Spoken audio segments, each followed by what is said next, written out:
NH news 24. Belapur येथील सामाजिक कार्यकर्ते सुनील मुथा यांच्यावर राजकीय द्वेषातून व सूडबुद्धीने कोणतीही शहानिशा न करता खोटे गुन्हे दाखल करण्यात आल्याचा गंभीर आरोप करत संबंधित प्रकरणांची निष्पक्ष चौकशी करून ते त्वरित मागे घ्यावेत अशी मागणी पोलीस अधीक्षकांकडे करण्यात आली आहे।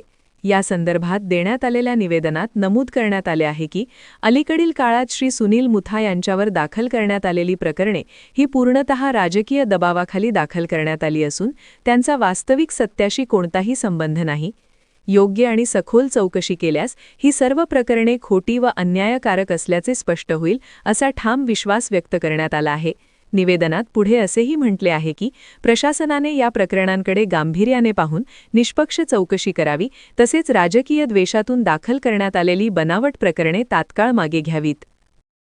सुनील मुथाच्या दुकानामध्ये साधारण 1-1.25 महिन्यापूर्वी बॉम्ब शोधण्यासाठी पथक गेलेलं होतं आणि बॉम्ब शोधायला जाऊन त्यांनी त्या ठिकाणी गाड्यांचे नंबर लिहून घेतले आणि मग त्या गाड्या मालकांना राजकीय पक्षाच्या कार्यालयातून फोन गेले, त्या ठिकाणी साहेबाच्या ऑफिसातून फोन गेले।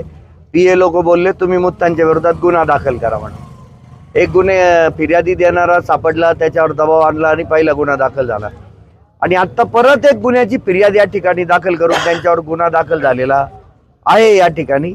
तर या संदर्भामध्ये अशा गुन्ह्यांच्या विरोधात खोटे गुन्हे मुथांवर राजकीय कारणातून दाखल होत आहेत, फक्त प्रकाश चित्ते बरोबर राहतो म्हणून आणि चित्तेंना मदत करतो म्हणून हा गुन्हा या ठिकाणी हे गुन्हे दाखल झालेले आहेत।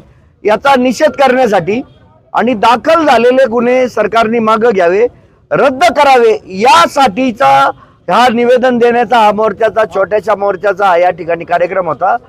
सर्व राजकीय पक्षांचे प्रतिनिधी, सर्व धर्मांचे प्रतिनिधी, सर्व जातींचे प्रतिनिधी या ठिकाणी मोठ्या संख्येने उपस्थित राहिले आणि त्यांनी एकमुखाने या ठिकाणी मागणी केलेली आहे की सुनील मुथांवर जे गुन्हे दाखल झाले ते त्वरित मागे घेण्यात यावे, राजकीय सुडातून या ठिकाणी गुन्हे दाखल करण्यात येऊ नये अशी मागणी या मोर्चाद्वारे करण्यात आली।